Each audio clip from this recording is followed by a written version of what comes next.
পরিবর্তন কাকে বলে জানিস? তাহলে শুন, তোর মেসেজের অপেক্ষায় বসে থাকা মানুষটা এখন আর কারো মেসেজের রিপ্লাই করে না। তুই কখন ফেসবুকে অ্যাক্টিভ হবি সে আশায় বসে থাকা মানুষটা এখন নিজেই ভালো করে ফেসবুকে অ্যাক্টিভ থাকে না। তোর মেসেজের অপেক্ষায় রাতে না ঘুমিয়ে বসে থাকা মানুষটা এখন তুই ঘুমানোর আগেই ঘুমিয়ে পড়ে। মেসেজ পাওয়ার পরে সাথে সাথে রিপ্লাই দেওয়া মানুষটা এখন মেসেজ পাওয়ার পরেও রিপ্লাই দেওয়ার আগ্রহটা হারিয়ে ফেলেছে। একদিন কথা না বললে যে মানুষটা রাতে না ঘুমিয়ে সকাল করে দিত, সেই মানুষটা এখন রাতে ঘুমানোর সময় তার ফোনটা অফ করে ঘুমায়, যাতে করে রাতের ঘুমে তাকে কেউ ডিস্টার্ব না করে। যে মানুষটা কথা বলতে গেলে তোমার সাথে ঝগড়া করতো, সেই মানুষটা এখন ঝগড়া কেন, কারোর সাথে মেসেজও করে না। যে মানুষটা পৃথিবীতে সবচেয়ে বেশি তোমাকে মূল্য দিত, সেই মানুষটা এখন তুমি কেন পৃথিবীর কাউকে মূল্যায়ন করে না।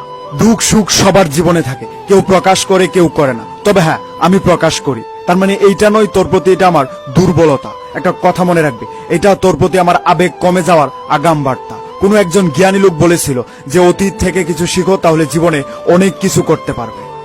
তবে ওই ভদ্রলোক এইটা বলেনি যে অতীত নিয়ে আঁকড়ে থেকো না। আমার জীবনের সবচেয়ে বড় ভুল ছিল তোর অতীত নিয়ে আঁকড়ে থাকা। তবে আমি দেরি হলেও এটা বুঝতে পেরেছি তুই আমার জন্য ছিলি না। ভালো থাক দূরে। Good bye.